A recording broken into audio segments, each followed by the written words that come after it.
En Colombia y el mundo. Dirige Camila Zuluaga.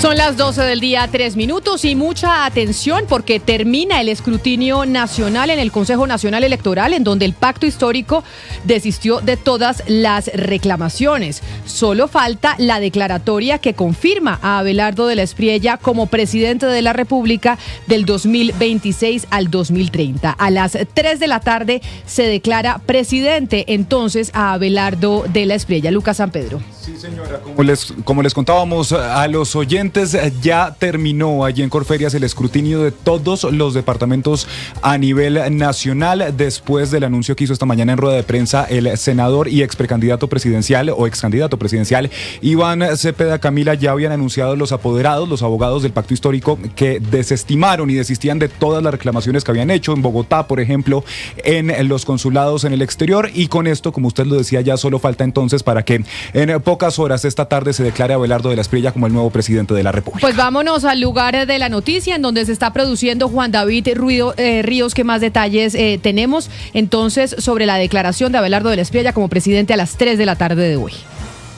Camila, la declaración va a ser a las 3 de la tarde. Oficialmente ya el Consejo Nacional Electoral tomó la decisión que suspende en este momento la audiencia con ya todos los departamentos, consulados, con Bogotá ya escrutados. A las 3 de la tarde vamos a conocer la resolución definitiva en donde se declara a Abelardo de la Espriella como el próximo presidente de Colombia del 2026 al 2030. El pacto histórico ya había tomado la decisión hace unos minutos de desistir de todas sus reclamaciones y lo único que hace falta es simplemente esa resolución, el que declara a Abelardo de la Espriella como el próximo presidente, y por supuesto, Camila, también el certificado que le van a entregar ahora al nuevo presidente, que dicen que puede ser mañana, en horas de la mañana, aquí en Bogotá, ante el Consejo Nacional Electoral.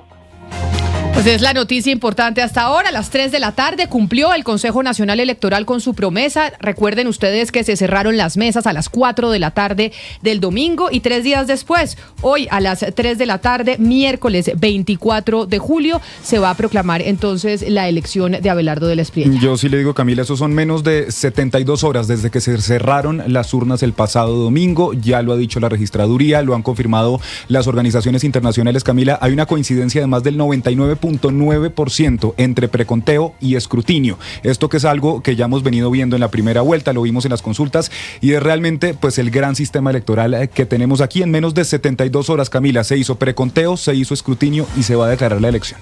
Ahora vamos con los titulares a las 12 del día, 7 minutos. Slobodan Wilches, buenas tardes. Camila, muy buenas tardes. Las centrales obreras se están agrupando para hacerle oposición al gobierno del presidente electo Abelardo de la Espriella. Aseguran que la nueva administración va en contravía de sus reformas sociales. El gobierno instaló una mesa de garantías laborales para acompañar a los trabajadores del Ministerio de la Igualdad durante el proceso de liquidación de la entidad. El exdirector de la Agencia Nacional de Tierras, Felipe Harman, quien renunció para adherirse a la campaña de Iván Cepeda, defendió su cuestionado nombramiento de nuevo en esa entidad. El Tribunal de Bolívar ordenó a Aguas de Cartagena a suspender los racionamientos de agua en la ciudad y activar de inmediato un plan de contingencia. La comunidad indígena Misak del Cauca instaló con el gobierno en Bogotá una mesa de negociación para verificar el cumplimiento en temas de compra y formalización de tierras. Comunidades de Buenaventura siguen bloqueando el muelle turístico, lo que está impidiendo el traslado de los habitantes a zonas apartadas del Pacífico. Más de 1.000 uniformados custodiarán el cierre del Festival del Bambuco en la ciudad de Neiva. Y en deportes, la Selección Colombia retomará esta tarde la jornada de entrenamientos de cara al partido frente a Portugal el próximo sábado. Y en el mundo, Europa vive una de sus peores olas de calor de su historia. Hay decenas de muertos y países también en alerta roja. Las centrales obreras se están agrupando en torno a la CUT para hacerle oposición al gobierno del recién elegido Abelardo de la Espriella, que arranca este 7 de agosto. Marcela Peña. Y es que las centrales obreras más importantes del país se están reuniendo en torno al Comando Nacional Unitario y un encuentro de organizaciones sindicales y sociales para definir una postura de oposición en contra del gobierno de Abelardo de la Espriella. Te voy a leer esto literalmente, que ha dejado claro su propósito de destrucción de los derechos laborales reivindicados a lo largo de este cuatrenio del gobierno progresista. Vale recordar que ya la CUT, que es la central obrera obrera más grande, ha dicho que va a hacer una oposición activa en los próximos años. Ahora se une la CGT y posiblemente en los próximos días más organizaciones sociales que pertenecen a este comando que lideró el estallido social de 2021, pues hagan anuncios en la misma dirección. Y la tiene el exdirector de la Agencia Nacional de Tierras. Estamos hablando de Felipe Hartman, quien renunció, recordemos, para adherirse a la campaña de Iván Cepeda. En las últimas horas defendió su cuestionado nombramiento de nuevo en esta entidad. Asegura que es una decisión responsable con el país y que confía estar en el empalme con el siguiente gobierno. Caterina Ávila. El pasado 3 de junio, Felipe Hartman renunció a su cargo para respaldar a Iván Cepeda. Un día después de la segunda vuelta a la presidencia, su hoja de vida fue nuevamente publicada en la página de aspirantes para devolverlo a este cargo. Una decisión que generó cuestionamientos desde varios sectores políticos. Sin embargo, el funcionario aseguró que se trataba de un acto de responsabilidad. No, a mí me parece que lo más responsable con el país fue mi gestión. Yo tengo que estar en el empalme. Quiero dejarle a la nueva administración claro los elementos que nosotros hicimos asociados con la recuperación de tierras de la mafia, con la recuperación de tierras de los propietarios. Queremos dejar algunas constancias también alrededor de ese proceso. Y alrededor de eso, lo que para usted parece, o para que algún sector de la opinión pública parece polémico, para mí me parece que es un acto de responsabilidad. Estoy 2 años al frente de la agencia. Lo fácil es irse de vacaciones y sacar la maleta. Lo complejo es asumir con coraje, con respeto y con responsabilidad el hecho de que efectivamente tuvimos una derrota electoral. De manera paralela, Hartman enfrenta un proceso disciplinario, pues a comienzos de junio de 2026, la Procuraduría General de la Nación le impuso en primera instancia una sanción de 6 meses de suspensión por actuaciones relacionadas con el trámite de recusaciones y la declaratoria de impedimento en un procedimiento judicial durante su periodo como alcalde de Villavicencio. Esta decisión fue apelada por su defensa, por lo que el expediente pasó a revisión de la Sala Disciplinaria de Juzgamiento de Servidores Públicos de Elección Popular. Al tratarse de un fallo de primera instancia, esta decisión aún no está en firme. Es noticia económica. 12:11 minutos. El Gobierno Nacional instaló una mesa de garantías laborales para acompañar a los trabajadores del Ministerio de la Igualdad y la Equidad durante el proceso de liquidación de esa entidad. El espacio busca brindar información oportuna y mantener un diálogo permanente con los servidores y sus representantes. Laura Olarte. Más de 700 trabajadores del Ministerio de la Igualdad y Equidad durante el proceso de liquidación de la entidad recibirán el acompañamiento del Ministerio del Trabajo. La decisión fue acordada entre el Ministerio del Trabajo, Función Pública y los sindicatos SUNET y Sintra Igualdad, con el objetivo de proteger la estabilidad laboral, los derechos sindicales y las garantías de los servidores públicos mientras avanza el cierre del ministerio. La decisión se da luego de que la Corte Constitucional, que mediante la sentencia C-161 del 2024, declarara inexequible la ley que creó esta entidad por vicios en su trámite legislativo. Aunque el Alto Tribunal otorgó 2 años para corregir esos errores mediante una nueva ley, el proceso no concluyó dentro del plazo establecido, por lo que el gobierno expidió el decreto que ordenara la liquidación. Tras estos hechos, el Ministerio de Trabajo activó una mesa que hará seguimiento a las medidas adoptadas durante la transición e incorporará al agente liquidador que designe el presidente de la República. El gobierno aclaró además que las actividades que actualmente se realizan, como inventarios, organización de archivos y traslado de información institucional, no constituyen despidos ni desvinculaciones laborales. El proceso tendrá una duración máxima de 1 año mientras se define el futuro laboral de los trabajadores y el traslado de las funciones de la entidad a otras dependencias del Estado. Es noticia en Bogotá. 12 del día, 12 minutos, y seguimos muy atentos a la reunión de los indígenas Misak del Cauca con delegados del Gobierno Nacional aquí en Bogotá. En las instalaciones de la Agencia Nacional de Tierra, los indígenas denuncian incumplimientos por parte del Gobierno Nacional. ¿Qué se sabe, Nicolás Rodríguez? Esloboda, buenas tardes. Así es, pues a esta hora en las instalaciones del Centro Administrativo Nacional, exactamente en la Agencia Nacional de Tierras, se lleva a cabo la reunión entre los líderes de la comunidad indígena del Cauca y el Gobierno Nacional tras la llegada, recordemos, de este grupo ayer al mediodía. De acuerdo con el gobernador del resguardo indígena Misak, la presencia en Bogotá de este grupo obedece incumplimientos por parte del gobierno Petro en temas relacionados con formalización, ampliación y compra de terrenos justamente en el departamento del Cauca para estas comunidades. Uno de los líderes campesinos que está presente en esta reunión es Luis Eduardo Tunubala. Que los procesos han sido muy lentos y ya termina el gobierno Petro y esos compromisos sentimos que no han avanzado, entonces por eso hoy estamos aquí. Jurídicamente hemos dado la batalla como pueblo Misak, pero no ha avanzado en los temas de acuerdos que hemos tenido con el gobierno. Compromisos, formalización, ampliación y compras.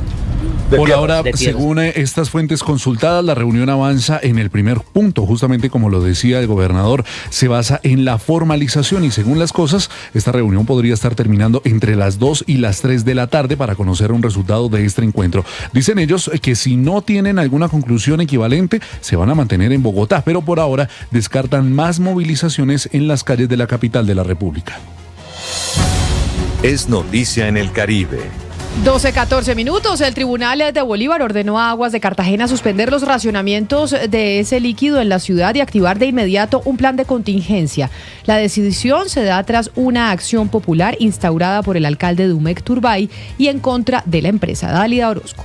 En medio de la polémica por los racionamientos de agua programados por la empresa Aguas de Cartagena desde el pasado mes de mayo, en las últimas horas un fallo del Tribunal Administrativo de Bolívar le ordenó a la empresa Aguas de Cartagena suspender de manera inmediata estos racionamientos. Se trata de una medida cautelar tras la acción popular instaurada por el alcalde Dumec Turbay en contra de la empresa de acueducto y alcantarillado de la ciudad, en lo que definió como una de las primeras medidas del divorcio total entre el distrito y Aguas de Cartagena. Milton Pereira, jefe de la Oficina Jurídica de Cartagena. Seguimos interponiendo otras acciones judiciales. Esta no es la única medida, vamos a tomar otras medidas relacionadas con el contrato respectivo y mantenemos informado a la ciudadanía. El tribunal le concedió además a la empresa un plazo máximo de 72 horas para ejecutar acciones urgentes dirigidas a mitigar el impacto de las microalgas, que de acuerdo a la empresa es lo que ha motivado los racionamientos.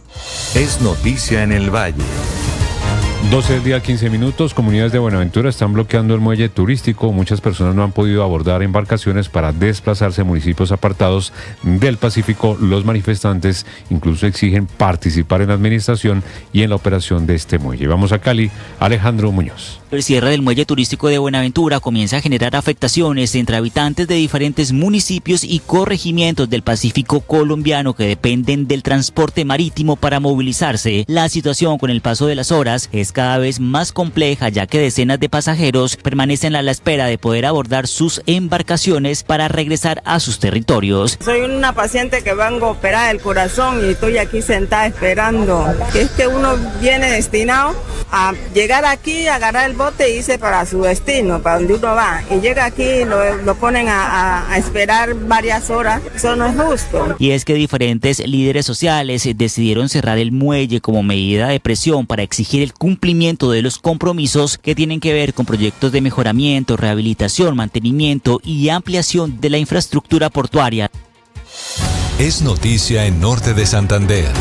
Un abogado es la nueva víctima de otro ataque armado en la zona de frontera con Venezuela. El hombre, quien se encontraba repartiendo en un establecimiento comercial, fue ultimado. Otras 3 personas resultaron heridas. Richard Quiñones. Un nuevo hecho de violencia sacudió la ciudad de Cúcuta. Un ataque a bala dentro de un estanco bar del barrio La Floresta dejó un hombre muerto y 4 personas más heridas. La víctima fatal fue identificada como Giuseppe Giovanni Liscano Carvajal, quien se encontraba en el establecimiento cuando un hombre en motocicleta llegó y abrió fuego en repetidas ocasiones contra el lugar. En medio del ataque resultaron lesionados Yusney Bernal Aguirre con 3 impactos de bala en el muslo izquierdo y glúteo derecho, Adriana Carrillo Vega con una herida en el brazo izquierdo, Henry Duarte Yáñez con un impacto en el brazo izquierdo y Jesús Castro Villamizar, quien sufrió una laceración en su espalda. Todos fueron trasladados a centros asistenciales y según el reporte preliminar ninguno presenta heridas de gravedad. Está pasando en Colombia. Y vamos al departamento del Quindío. Está listo el plan de seguridad para garantizar la tranquilidad y la movilidad de miles de viajeros en la temporada de mitad de año. Nelson Murillo. Desde el Valle de Cocora, en zona rural de Salento, Quindío, Ejército, Policía y autoridades regionales presentaron el plan de seguridad para la región cafetera en la temporada vacacional de mitad de año. El plan establece fuerte presencia en las vías. Al respecto, el coronel Julián Arango, comandante de la 8ª Brigada del Ejército en el eje cafetero. Tengo 20 puestos de control sobre todas las vías principales del eje cafetero. De igual forma, tenemos todo un despliegue operativo en los 3 departamentos de más de 3.000 hombres para que ustedes estén seguros en sus vacaciones. Además de la presencia en las vías, el Gaula Militar también estará en los principales destinos turísticos con campañas de prevención contra los delitos del secuestro y la extorsión, incentivando la denuncia oportuna de estos delitos y cómo evitarlos. Es noticia en Antioquia. Hay alerta en Antioquia porque en medio de la incautación de 1.700 kilos de marihuana en Copacabana descubrieron que esta droga se caracteriza por tener componentes que elevarían el deseo sexual en las mujeres. Héctor David Santamaría. La creatividad para los delincuentes no tiene límites. Ahora las autoridades en el Valle de Aburrá se encuentran preocupadas por lo que se conoce como la marihuana rosa. Su demanda se concentra en las mujeres ya que por sus características eleva al máximo líbido femenino y genera una mayor adicción a la marihuana tradicional. El secretario de Seguridad de Medellín, Manuel Villa. Esta droga, como les decía ahorita, entonces viene incluso ya desde el Cauca empaquetada en un color distinto, diferente, es un color rosa. Cuando ya venden el cigarrillo, es un cigarrillo que tiene ya una disposición genética a la hora de prepararse que, como lo explicaba, lo que hace es que genera el aumento del deseo sexual por parte de la mujer. Agregó que este nuevo narcótico es vendido con sticker y otras características que llaman la atención específicamente en zonas públicas del área metropolitana de Medellín.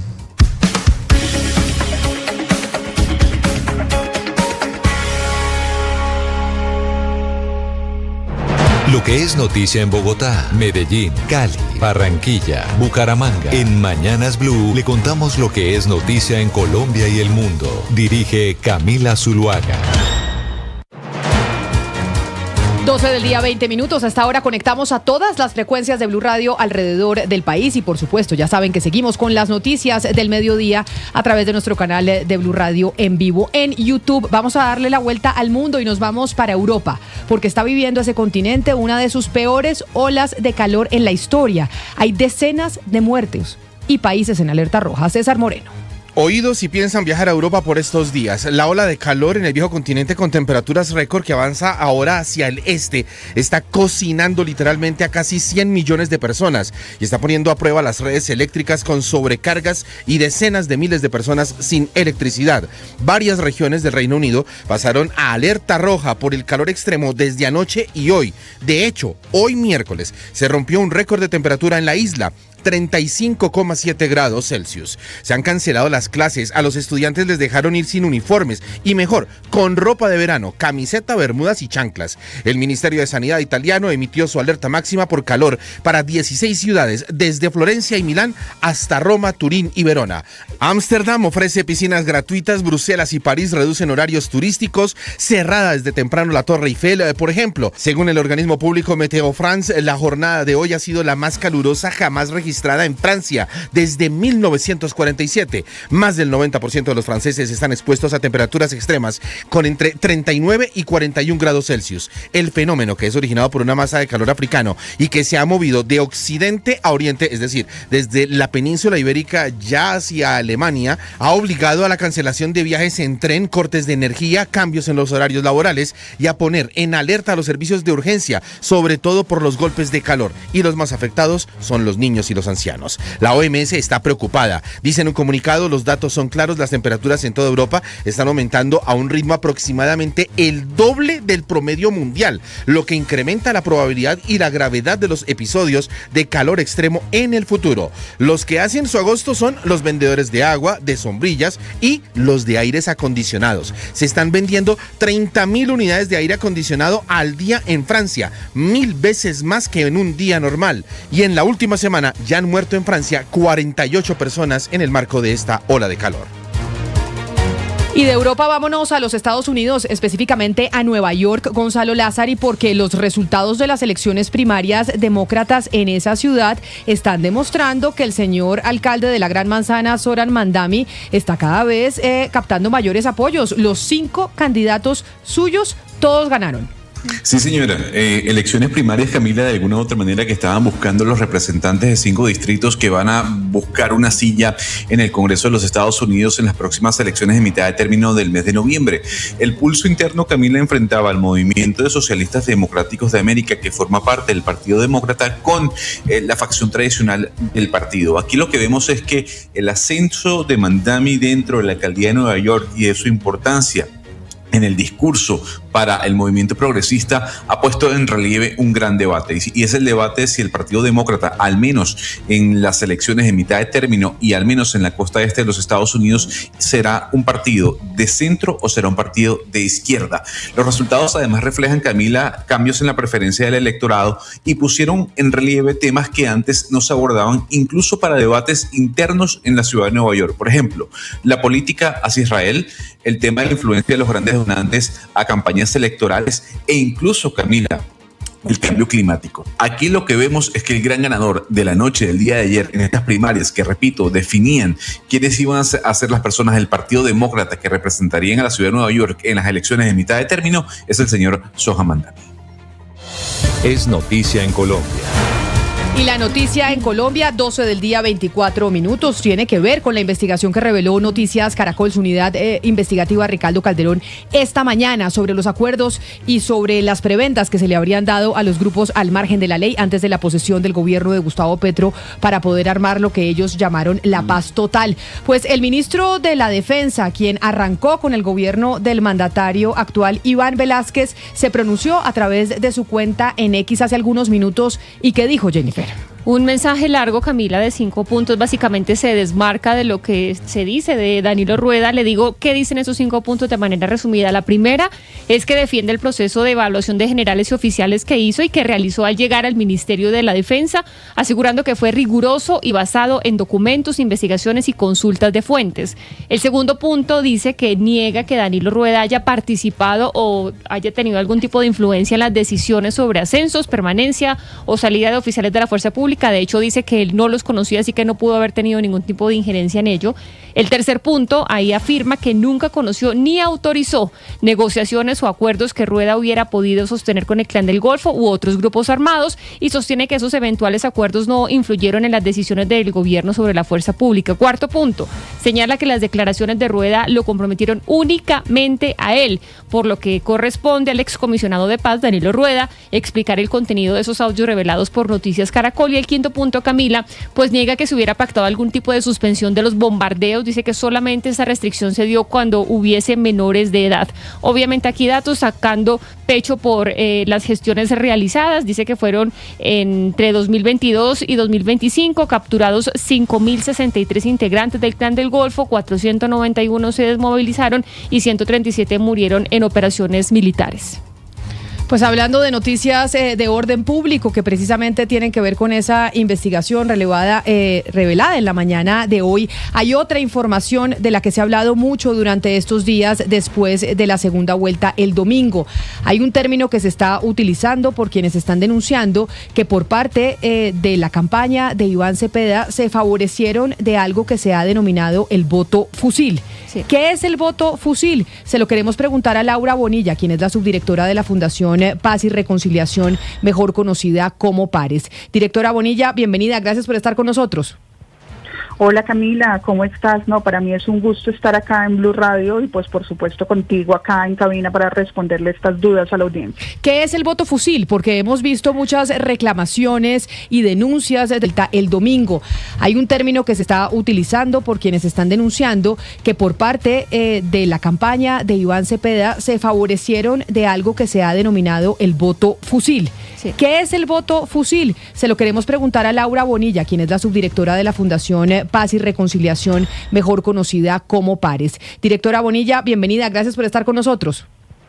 Hola Camila, ¿cómo estás? No, para mí es un gusto estar acá en Blue Radio y pues por supuesto contigo acá en cabina para responderle estas dudas a la audiencia. ¿Qué es el voto fusil? Porque hemos visto muchas reclamaciones y denuncias de diferentes sectores diciendo que la campaña de Iván Cepeda, que es la campaña que buscaba prorrogar el gobierno de Gustavo Petro, se favoreció de eso que han denominado el voto fusil.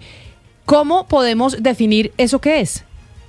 Mira, en términos muy generales, lo que están llamando hoy en día voto fusil es lo que muchas personas, muchos analistas durante muchísimos años, más de 20 años, hemos estado diciendo, y es que en ocasiones, en varios tipos de elecciones en Colombia, en algunos casos, sobre todo a nivel veredal, se presenta constreñimiento armado al elector, es decir, que los grupos armados intentan influir para que un elector tome una decisión que sin esa influencia no tomaría. Eso es a grandes rasgos. Ahora, digamos digamos que yo me he distanciado pues ya públicamente de la narrativa como narrativa de voto fusil y de que haya una correlación entre la campaña, entre los comportamientos electorales en términos de votos y una variable que sea el constreñimiento armado, lo cual no quiere decir de ninguna manera que no exista o haya existido en Colombia siempre ejemplos muy claros de constreñimiento armado, pero lo que están haciendo en este momento varios analistas a partir de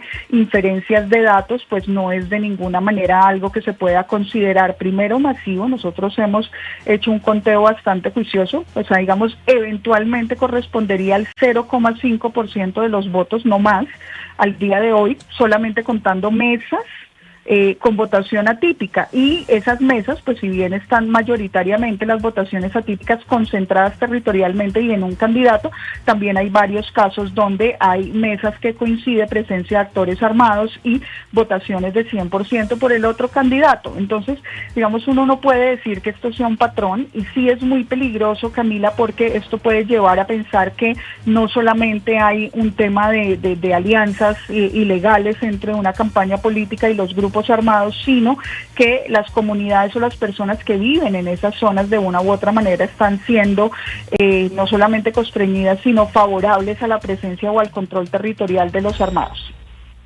Sí, subdirectora Bonilla, esto que usted desde el principio dice, me quiero separar de la narrativa, ¿esa narrativa viene de dónde? Es decir, las personas que hemos trabajado en periodismo, usted en una organización de investigación, pues sabemos que el constreñimiento armado al elector es una historia muy triste que ha tenido Colombia, infortunada desde hace muchos años, pero ¿por qué ahora se posiciona con este nuevo, digamos, ese epíteto de voto fusil, y qué diferencia tiene con otros años donde también ha habido constreñimiento electoral armado? Pues yo creo que porque, digamos, este gobierno ha sido muy vigilado en primer lugar, y segundo porque las personas compraron otra narrativa que es paralela, y es decir, en general, o sea, sin hacer matices, la paz total benefició a los actores armados, ergo, los actores armados prefieren gobiernos de izquierda porque van a tener beneficios, y eso también es una narrativa falsa, porque uno dice, bueno, ni todos los actores armados que tenemos hoy han tenido sustancialmente ceses al fuego que los haya permitido como tal un gran beneficio. Y dos, y es que los actores armados obtienen beneficios mucho más de la relación política local, y han obtenido beneficios, por ejemplo, de malas estrategias de la fuerza pública que les han permitido crecer a unos niveles impresionantes en dos gobiernos, uno con cero negociación y uno con todas las negociaciones. Entonces la negociación es una variable muy mínima, o sea, que puede que sí, que en algunos casos efectivamente yo como grupo armado me sienta más acompañado por un lado que el otro, pero digamos, en materia general y en datos y en análisis no corresponde a la realidad. Uno podría decir, por ejemplo, por qué el Ejército Mayor, el Estado Mayor Central, que es uno de los grupos que no ha tenido ceses al fuego prácticamente desde los inicios de gobierno y con quien se mantiene una gran ofensiva en corregimientos como el Plateado, ¿cuál sería su interés de favorecer a un gobierno presidencial específico o no? El control territorial de los grupos tiene mucho más que ver, y eso sí lo vimos durante estas elecciones con mucha violencia política, lo veníamos viendo en las elecciones pasadas, ha escalado porque